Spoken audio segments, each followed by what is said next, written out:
মেয়েদের বিয়ে হলেও নিজের বাবা মায়ের হক আদায় করতে পারে তিনটি কাজের মাধ্যমে। এই যে মেয়েদের বিয়ে হয়ে যায়, তাদের আব্বা আম্মার খেদমত করতেও তো তাদের মন চায়, তাদের হকও তো তাদের আদায় করতে মন চায়, কিন্তু তারা কিন্তু পারে না, আরেক বাসায় পড়ে থাকে। এই ক্ষেত্রে তিনটা কাজ তাদের করা উচিত। গুরুত্বপূর্ণ একটা বিষয় মনে রাখবেন, আব্বা আম্মার একটা শ্রেষ্ঠত্ব ছেলে হোক মেয়ে হোক প্রত্যেকের কাছেই থাকে। এবং কি আল্লাহর হাবিব সাল্লাল্লাহু আলাইহি ওয়াসাল্লাম জানিয়েছেন, তিন ব্যক্তির দোয়া আল্লাহ রাব্বুল আলামিন খালি হাতে ফেরত দেয় না।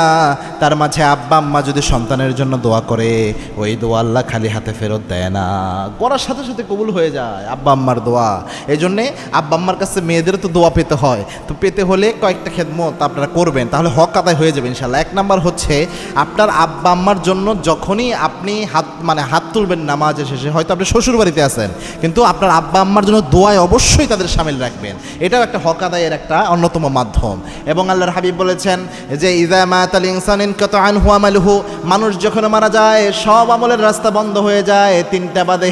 তার মধ্যে একটা হচ্ছে ওয়ালাদুন সলিহুন ইয়াদউ লাহু, কোনো সন্তান যখন আব্বা আম্মার জন্য দোয়া করে, সাথে সাথে দোয়া তার আমলনামায় পৌঁছে যায়। সুবহানাল্লাহ। এই জন্য আপনি যখন দোয়া করবেন, আপনার আব্বা আম্মা মারা গেলেও তাদের আমলনামায় দোয়া পৌঁছে যায়, জীবিত থাকলেও তাদের আমলনামায় পৌঁছে যাবে ইনশাল্লাহ। দুই নাম্বার হচ্ছে, আপনি চেষ্টা করবেন যদি সম্ভব হয়, আপনার হাজব্যান্ড যদি ভালো হয়, বুঝাইয়া শুনাইয়া আব্বা আম্মার প্রয়োজনীয় কিছু তাদের মাঝে মাঝে কিনে দিবেন, কিছু হাদিয়া পাঠালেন। আবার বোঝানোর চেষ্টা করবেন স্বামীকে, তোমার আব্বাকে তো দাও, আমার আব্বা আমাকে হুবহু দেওয়া দরকার নাই, একটু মাঝে মাঝে দিলে তো অনেক খুশি হবে তারা।